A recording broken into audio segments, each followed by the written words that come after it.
support company. We're an MSP, and we look after people's networks and things like that. But we also have quite a large security focus.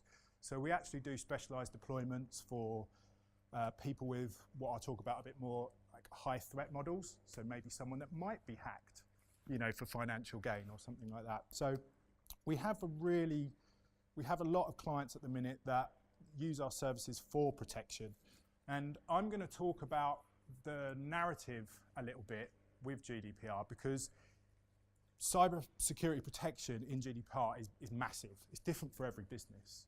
You know, are you developing an app? What are your IT systems running? I mean, there's so many things. So I'm hoping to kind of empower you with that thought process of where I think they're coming from, and talk a little bit about maybe some fun stuff if you find geeky things fun about hacking and stuff like that. So, Kat, if you could go on to the first slide. So I'm sure you've probably heard all this and are probably a bit GDPR fatigued. You know, everyone's heard about all these fines and everything like that. But I do think it is important to start with this, where I build up the narrative, because there's no set precedent. There's no like, you know, we've got things like the Equifax breaches which went on and things like that, which I'll talk about, and some of their best practices that were missed. That's just one element, but there's so many things to consider when you're looking at security that I thought I'd start with their mindset. So the current privacy law, I mean, if you think about it, what were you doing 20 years ago? Did you have a mobile phone? You know, now you have basically the world's library in the palm of your hand, and everything is tracked. You know, the whole landscape within 20 years has changed vastly, which is pretty frightening if you're a conspiracy theorist, you know, with what they can track and do. But at the heart of GDPR and how their thought process is running is that because it's all changed, data privacy is enshrined as a human right. So that's, you know, they want businesses and they want people to look after this very, very important data. That's at the heart of it, really. So they want to bake in things like, because GDPR is the heart of that protection, they want to bake in things like privacy by design. So if you were going to do an app, or how you do some sort of web development or your general IT, they want to make sure that those thought processes are there, because quite often, you know, if you were to take an app, for example, quite often a developer will get a mandate to develop something. And of course you get developers that do have knowledge of security, usernames and passwords and things like that. But they won't have knowledge about how to break it. They won't have a different mindset. They won't have a different mandate about how someone can get in. And that's really where ethical hacking comes into play, because they look with a different mindset. Same with IT support, really. A lot of IT support has a mandate of keeping things up and running. Of course, there's an overlap with security slightly, because you know you have to manage things with usernames and passwords. But most of the time, their mandate is to sort of fix things, get the users going. You know, it's very much a security. In reality, is often a second element.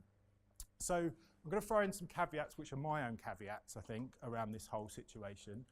No one can really say with 100% accuracy, I think, what will happen, because you know, there's no precedence, there's no sort of case-type law on this stuff. You know, if someone has had a breach and how they're going to look at how the best practice was done and everything like that. There is no real course that will make you GDPR compliant. There is one called a DPO, a VDPO, which is sort of done by the ISO group. But again, really, when you go on these courses, you're just building awareness. There's no real kind of certification or anything like that. And it doesn't also make you laterally think how to protect something from a security front. I've heard people talk about, we're leaving you, will it matter? We're copying that law straight away. And also, we were instrumental in its building of the law and how we did it as part of this group. So don't let fear grab you, because there's a lot of people out there sort of fear-mongering, but you can't ignore it, and you do have to, I think the other lady said it, you know, you do have to sort of look and manage the risk, and I will talk about that from a cyber point of view. So obviously we'll know about the deadline, you know, which is coming up, and think there's one person that's ready for that, which is good. Give me a stern nod there. Just go on to the next one, Kat. So this is their mindset. You know, they want people to put that security at the forefront of their mind. So, you know, if you're developing something, if you're putting data on a PC or something like that, that has to be there. That has to be shown to be that is your thought process. And how can they do that? Because quite often in boardrooms and businesses, security often costs more money. You know, that is the reality sometimes. It does. So how beforehand, when people are given options, they probably not weighing up like, we've got a client at the minute that's about to take on mobile device management. They are passing data to their mobile devices, and they're all like staff's own mobile devices, so bring your own device. So you could argue at that point, what procedures, what steps are they doing to protect that?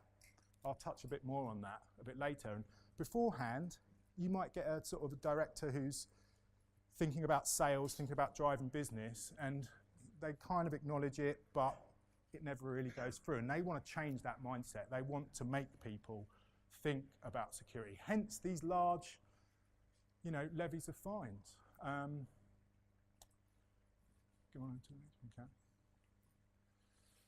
Take responsibility, and they want you to manage that all the way through, you know, because it is difficult to sort of do. They want you to think about what data you have, so, you know, data mapping everything. They want you to look about how you look after that data in your possession, and then they want you to also monitor that. You know, if you've got to think of it, if something happened and a judge was in a court case for some reason, they'd always look at what's fair and reasonable, you know. So how were you ongoing looking at protecting this data that was there? You know, were you doing updates and things like that? Because there's a lot to learn from the past, really. I mean, I don't know if everyone's heard of the Equifax breach. There's probably a good chance that a big portion of the room was actually in that breach, really. And Equifax obviously do all the credit checks, and it's very powerful stuff because, you know, they can sort of allow people to rent rooms, and, you know, they really do have kind of this power over you. They assess your data and everything like that. And their breach was just phenomenally I mean, they did not follow anything that I just said. They had no privacy by design whatsoever. So some simple best practices might be something like doing updates, you know, updates on servers, because they were breached by, they have a little bit of software which uses something called an API, which is basically something that allows systems to connect to it. So someone may be doing a credit check and things like that. And that was exploited through a little bit of code, and they were able to basically pull down the entire database. I mean, if you look up the statistics, it's pretty damn frightening, really, that, you know, what they have on people now and what's out there on the internet. But that could have been easily mitigated because that was a known bug, and that a simple update, a managed update, would have actually solved that issue. Also, there was other ones that, because they were worldwide, that weak passwords, again, a best practice was they found out that Equifax had a key administrator account, which is, you know, can get to all the data. Their password was password. And their admin account was admin. So, I mean, you know, that's someone who, in theory, you know, should have a bit more of a, and I'll talk about threat models in a minute, but a higher threat model, you know, because they're forward-facing on the internet and the sort of data that can be monetized by evildoers, as it were, you know, they should have penetration testing, constant testing, proper managed, you know, updates. I mean, it wasn't like, you know, the milk tray man sort of slid down their office, got into their data center, and, you know, Indiana Jones'd it under the thing. It was just some really simple, stupid stuff. LinkedIn's a big one. I mean, it's probably a good chance, again, that everyone has been breached in here. You know, I don't know if you've seen the site, Have I Been Pwned? Basically, that's been designed by a guy called Troy Hunt, who's an Australian. And he has collected any breach that's out there, LinkedIn or anything like that. It's usually associated with your email. So you can go to this site and you can basically put in your email and check if you've been breached. And that does have quite wide ramifications, because at first he was putting up, or there was one site that was putting up the passwords that had been breached. And a lot of people reuse passwords, you know. So with a simple web search, I might be able to, you know, find out from LinkedIn your email. I might be able to find out you've been breached.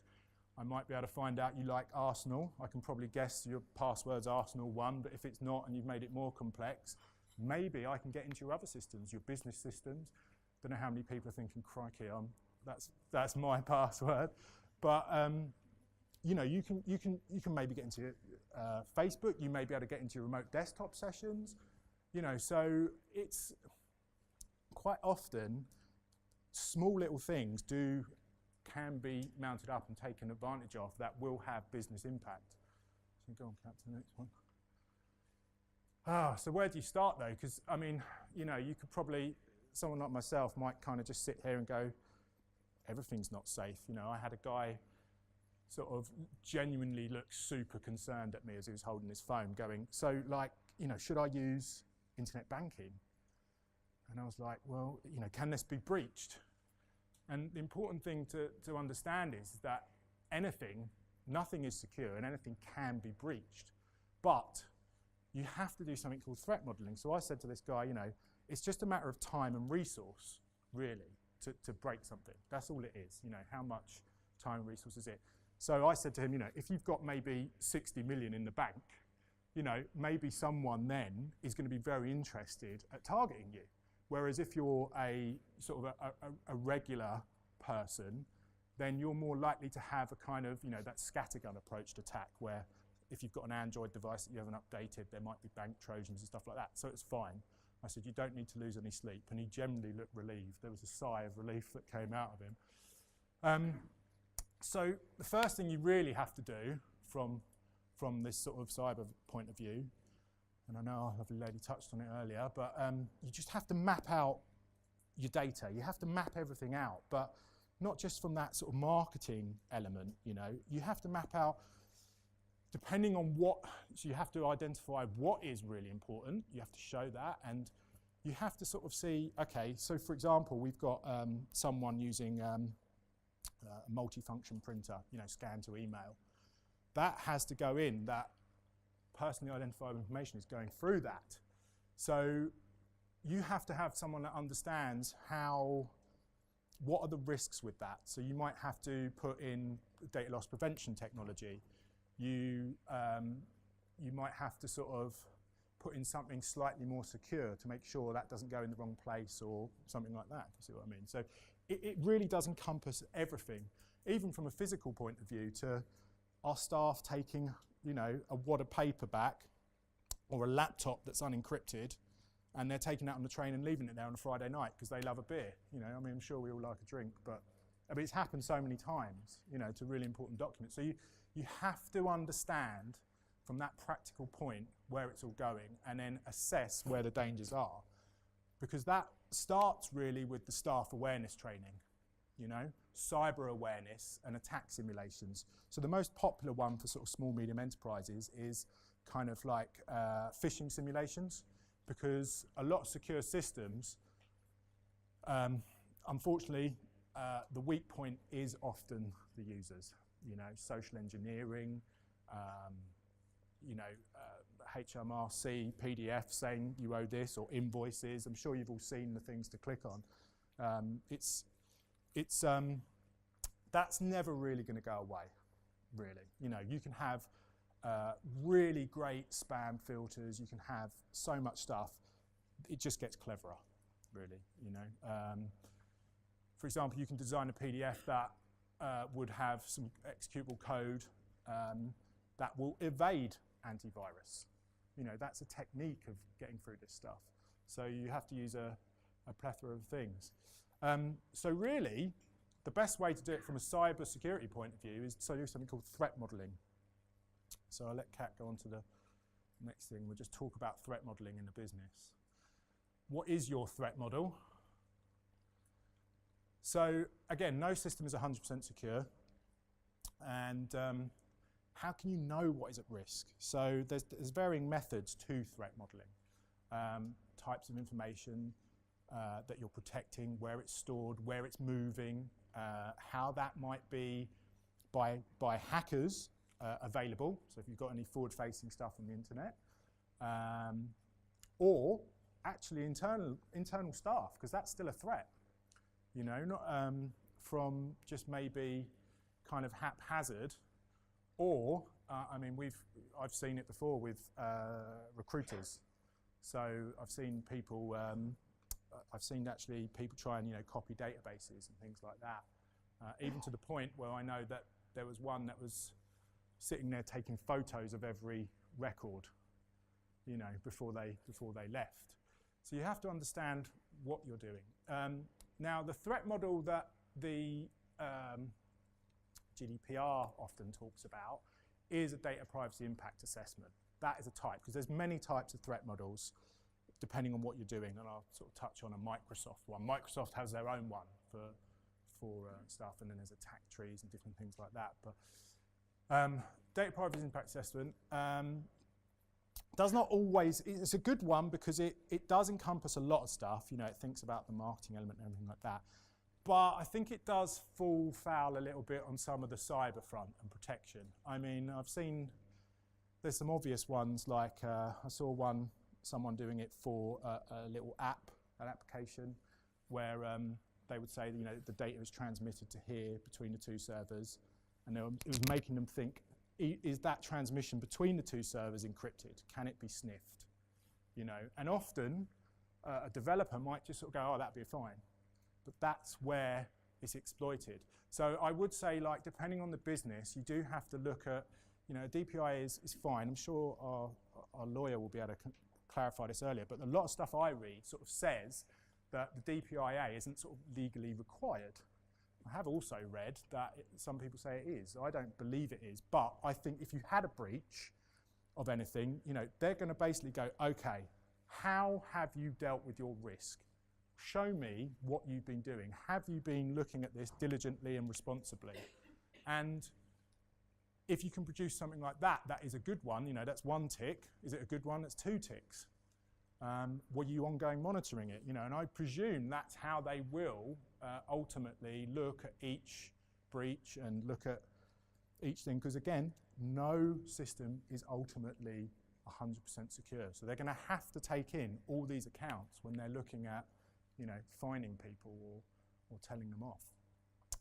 The stride model, I'm going to put some stuff on our blog about this, because otherwise I might start really geeking out and boring people. I mean, it's not the most riveting subject. But from I've spoken to a lot of developers recently about different stuff, and not one of them has actually said they threat model, which to me was shocking, really, I'm sure there are. I'm sure I haven't spoken to all of them, because this is quite a well-known one, even to the point that Microsoft have their own model. So stride, basically the idea of this is that you should walk through your program or thing and check with knowledge of these security areas, can any of these areas be touched upon from our development? And I'll try and put something up on it a bit more next week.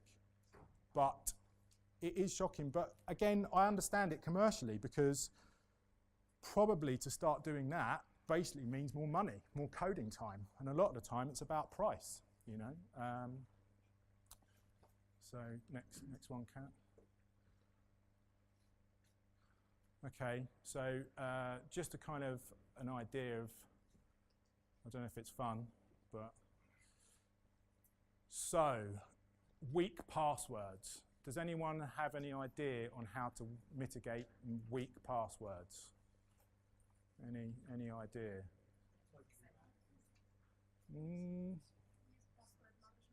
I knew this young lady would know. She's very good. Yeah, so use password management software. I don't know how familiar you are all with that, but there are real dangers of when you save passwords and accounts to, say, something like Google Chrome, because you could go to a website and it can rip all those details out of there. So, and also, how can you expect with all the usernames and passwords you have to remember everything? You know, if I was to attack someone from a weak password point of view, there's different options. There's brute force, so you can get a massive dictionary, essentially a big file with a dictionary. You can also build up a kind of personalized dictionary by looking at the user, by seeing their online presence, working out, oh, they do like Arsenal. So you can start building up a specialized dictionary attack for them. So I would say something like LastPass is a really good one. LastPass sits within your browser, and it allows you to, I mean, we've got one engineer that has, his standard is 100 character password sets, which is hilarious when he has to type it in, because he does manage to do it about 3 times and takes a lot of stick for it. But you don't have to worry about that, and of course you're not reusing passwords, which is incredibly dangerous now. So check out LastPass. We'll try and put something else on the thing. Yeah. Phishing attacks, which is a really, really big attack, really. Any ideas on how to mitigate phishing attacks? No? Okay. There is no real system out there that will 100% mitigate phishing attacks. So your only mitigation risk way to deal with that is staff training, ongoing staff training, and simulated attacks. So the idea is that you would, and there's all sorts of stuff. People forget there's things like smishing, you know, which is SMS phishing, where you can spoof the number. So I could spoof something from Cat's mobile to me, and it comes through on my chain of messages. You know, please deposit £50 or something to this account. I've got no mobile signal. But you know, with the phishing attacks and the phishing simulation, you have to make staff aware, and you can do it so you train them. You want to fail as a phisher, you know, to make sure those people are understanding and marking things and showing stuff. But the ones that fail, you instantly train, you know, because it does get worse. You know, if something happens, if there's a new, the Meltdown Inspector things, I don't know if you've seen that in the news, that's pretty big, really, because that is an exploit which is on the hardware level. And you can, in theory, run something from a browser and gain access to kind of everything. Again, nobody worry, but so having a coffee at Starbucks could actually put you at risk as well. And that's due to Wi-Fi. So a lot of the time, Wi-Fi is incredibly, incredibly insecure. So if I was to have a little device here today, I would probably pop up and I would see multiple devices connecting to it. And you know, that's getting worse because you're getting a kind of threat which is a more script kiddie model. You know, these are kids maybe sitting in Starbucks or your favorite coffee shop, and you're connecting to a Wi-Fi point. You're connecting to Starbucks free Wi-Fi or something like that. It's not. They're sitting there on their laptop. You're going to probably be paranoid now every time you see someone in a laptop in Starbucks. They're not. You easily sniff their traffic and you start seeing what they do. You can even, at that point, redirect their pages. So, for example, you know, they're going to a Facebook page. You throw up a Facebook page, they log in, and you've captured their credentials. So, any idea how to sort of mitigate when you're on unknown networks? It's a bit more of a hard one. Mitigate when you're on unknown networks and also possible credential stealing. Oh, we've got a guy there. VPN, that's great. So that's one answer. So the VPN, basically, when you connect and you're out and about, a VPN will create a private tunnel back to where it's, and it will throw that traffic through. So even if you've got on a rogue network, you're protecting your traffic to be sniffed and seen. You're also protecting it against like that sort of other phishing style attack. For the interest of time, I don't know how I'm doing, I'll come to the other one, which is, I'm just going to give you the answer, which is two-factor authentication. Who has two-factor authentication on their 1, 2, crikey, really, 3, 4? So two-factor authentication is a must. I think that if you don't have that on on different accounts, I think they would look at that as bad best practice because it's quite easy to phish stuff. So what two-factor authentication is, if you don't know, it's a second method of authentication. So I would go to Facebook, for example, or a business account, or Office 365, and let's say someone set up something where they've grabbed my password. It's relatively easy to grab your password, medium sort of skill set. So I now go to log in to that account. I cannot log in without that second factor authentication, which could be a plethora of ways. SMS, I'm sure you may have seen that. An SMS thing comes through and you put in a second code because you are owning that device. You get a sort of software-based token. Google Authenticator is one. I recommend looking that up, where it will give you a code to log in. And there's also a hardware token, which is a bit more, you actually have to be the owner of that token where you plug it in. Now that's harder to spoof and do. SMS is the weakest form because SMS can be sniffed. It's easily sniffable, anything SMS. So I would look up definitely Google Authenticator and everything like that. If you're not on two-factor for any of your things, not every, for example, if we just go social media for a moment, Facebook's very good on two-factor. They allow things like a YubiKey, which is a two-factor authentication, which is good to look up, which is a hardware key. But they also own Instagram, and I believe they're still doing SMS. So they're not really passing all that through. I thought I'd finish up, really, because how am I doing for time? Really there? Oh, right. Shall I stop there then? Well, a couple minutes, fine. Yeah.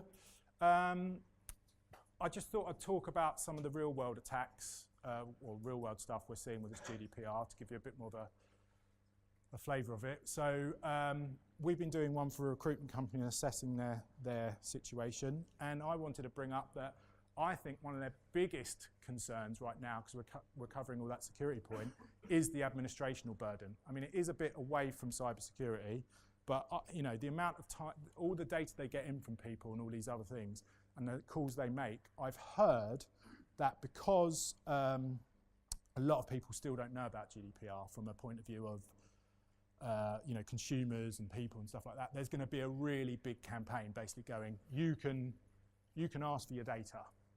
You know, and at that point, you have to think that there's going to be a lot. I mean, I would probably do it on some, but you're going to have a lot of people. I mean, if you've ever done an emailer and you get a really angry person saying, how have you got my information? You know, there's definitely going to be a real admin burden. You have to technically work out how you can deal with that. Office 365 is massive. Loads of people are using it. This is more of a security one. How we're dealing with that is we've actually created our own kind of application platform that actively monitors, so an ongoing monitoring of security around Office 365. So anything from like privilege escalation. So if an account suddenly has higher privilege of administrator or anything like that, we've worked out if someone sets some sort of forward outside the organization, for example, we will pick up on that within their own individual email account. So that's our method of how we're looking after Office 365. And there's other things as well as data loss prevention and things like that. So if you're using Office 365, definitely look to see what things you can do, what is your threat model and how you can manage that to make it more secure. The bring your own device is a big thing because, again, you're letting staff use their own equipment, which you're not managing, which is, you know, sort of slightly outside of corporate responsibility in a sense, you know, and that's where I was talking about mobile device management. That might be a key. Things like auditing logs have never been really looked at before. You can get software that will take logs of machines and put them elsewhere, because as soon as you're hacked, that is one of the first things that a good hacker or even a semi-bad hacker will try and tamper with, will try and, you know, destroy. And you have to be able to prove when you have these breaches, like what's happened, how bad is this? Because a lot of the time people have been breached and they don't even know. You know, it's pretty scary. Again, I would say we're doing a lot of simulated attacks for people, ransomware simulation, phishing attack simulation, and that kind of ticks off a box of educating the users and actually real-world testing. And then finally, penetration testing, but that's so vast. I mean, it could be a penetration test for your application, for users and everything like that. But there are organisations that do have to do that already, like financial institutions. Any software changes within a year, they have to do it, or they have to do it X amount of time. It's actually like financial legislation. So yeah, that's that. There's a lot to keep in. I'm a bit over. I hope it wasn't terribly boring. I'm Paul Hudson, and thanks very much.